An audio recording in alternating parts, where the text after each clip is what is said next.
صحیح بخاری اور مسلم کی متفقن علیہ حدیث ہے. صحیح بخاری میں 1397، مسلم میں 107. آپ صلی اللہ علیہ وسلم کی خدمت میں ایک دیہاتی شخص، ایک پینڈو عرابی شخص حاضر ہوا اور اس نے کہا یا رسول اللہ صلی اللہ علیہ وسلم، مجھے کوئی ایسا عمل بتائیں کہ میں جنت میں داخل ہو جاؤں. آپ بھی چاہتے ہیں، میں بھی چاہتا ہوں. تو آپ صلی اللہ علیہ وسلم نے ارشاد فرمایا کہ اللہ کی عبادت کرو اور اس کی عبادت میں کسی کو شریک نہ ٹھہراؤ. اور پھر آپ صلی اللہ علیہ وسلم نے 4 مزید باتیں ارشاد فرمائی، ٹوٹل 5 باتیں ارشاد فرمائی. جو یہ پہلی میں نے بیان کر دی. دوسری فرمایا فرض نماز کو قائم کرو. اس میں الفاظ ہیں فرض نماز کو، خالی نماز نہیں، فرض نماز کو قائم کرو. نمبر 3 فرض زکوٰۃ کو ادا کرو، وہ منیمم ڈیٹم لیول.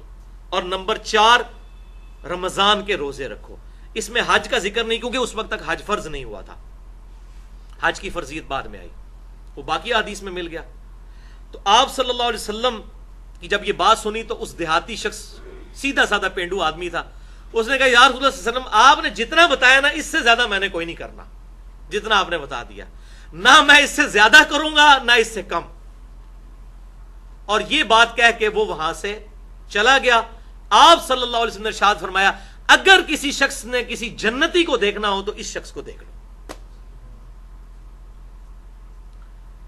اچھا، اس حدیث کی وجہ سے ایک بہت بڑا ٹروتھ ریویلڈ ہوا ہے، جو علماء کہنے سے ڈرتے ہیں، لیکن میں ڈرتا نہیں ہوں اللہ کے سوا کسی سے. میں حق بات آپ کو بتاؤں گا چاہے کسی کو بری لگے، کہ اس میں آپ صلی اللہ علیہ وسلم نے منیمم ڈیٹم لیول صرف فرض نماز کو قرار دیا ہے، سنتیں اور نوافل اس میں شامل نہیں ہیں. اور فرض زکوٰۃ اگر کچھ زیادہ دیتا ہے تو دے.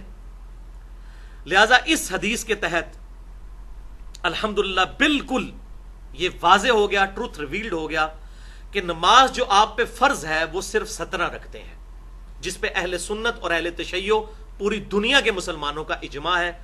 2 فجر کی رکھتے ہیں، 4 ظہر، 4 عصر، 3 مغرب، 4 عشاء، یہ 17 رکھتے ہیں، دن رات میں بنتی ہیں. بس یہی منیمم نماز ہے جو اللہ تعالیٰ کو ریکوائرڈ ہے ایک مومن سے. اور آپ نے حدیث سنی، اس نے کہا میں اس سے زیادہ نہیں پڑھوں گا، تو پھر بھی حضور نے کہا جنت میں چلے جاؤ گے، جنت میں جانے سے کوئی نہیں روک سکتا.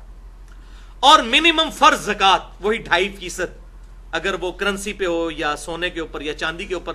باقی اونٹ، گائے اور بکریوں کے لیے علیحدہ سے نصاب ہے. انشاءاللہ میں اگلی دفعہ ڈیٹیل سے، بڑا انٹرسٹنگ لیکچر ہے وہ. 17 علمی پوائنٹس میں نے اسی 17 کی نسبت سے وہ تیار کیے ہیں، چونکہ دن رات میں 17 رکھتے ہیں فرض، تو وہ 17 علمی پوائنٹس انشاءاللہ میں اگلی دفعہ ڈسکس کروں گا. تو اس سے یہ بات پتہ چلی کہ بعض لوگ بےچارے بڑے مصروف ہوتے ہیں، ان کے لیے نماز پڑھنا بڑا مشکل ہوتا ہے، اور مولوی اس کو عشاء کی وہ 17 رکھتے ہیں بتا رہا ہوتا ہے، اور وہ زور کی 12 رکھتے ہیں بتا رہا ہوتا ہے، تو وہ سن کے ہی بھاگ جاتا ہے. تو مجھ سے کوئی اگر اس قسم کے مصروف لوگ جب کوئی بات پوچھتے ہیں تو میں کہتا ہوں بھائی 17 رکھتے ہیں منیمم ڈیٹم لیول، جنت میں جانے کے لیے وہ کافی ہے. 2 فجر، 4 ظہر، 4 عصر، 3 مغرب اور 4 عشاء. لیکن ایک حدیث ہے جو سنن نبی داؤد میں اور مسند امام احمد میں صحیح سند کے ساتھ موجود ہے، اور مشکات المصابیح میں بھی انٹرنیشنل نمبرنگ کے مطابق 1330 اور 1331 نمبر ہے، کہ آپ صلی اللہ علیہ وسلم نے ارشاد فرمایا قیامت والے دن سب سے پہلا سوال نماز کے بارے میں ہوگا.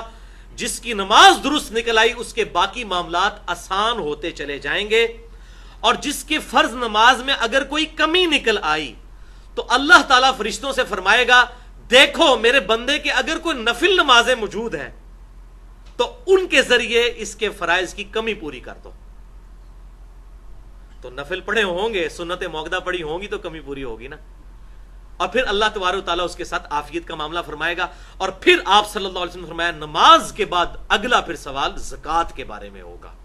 اندازہ کریں یہ کتنی امپورٹنٹ چیز ہے. اچھا، بخاری اور مسلم کی ایک اور حدیث ہے کہ قیامت والے دن سب سے پہلے قتل کے مقدمے کا فیصلہ ہوگا. تو اس میں تطبیق اور آپٹیمل سولوشن یہ ہے کہ حقوق العباد میں سب سے پہلے قتل کے مقدمے کا فیصلہ ہوگا، اور حقوق اللہ میں سب سے پہلے نماز اور زکوٰۃ کا فیصلہ ہوگا. تو اس حدیث کے تحت پتا چلا کہ نفلی نماز بھی پڑھنی چاہیے، تاکہ اگر ہمارے فرائض میں کہیں کمی ہے تو کون شخص یہ دعویٰ کر سکتا ہے کہ میں بڑے پرفیکٹ فرض پڑھتا ہوں.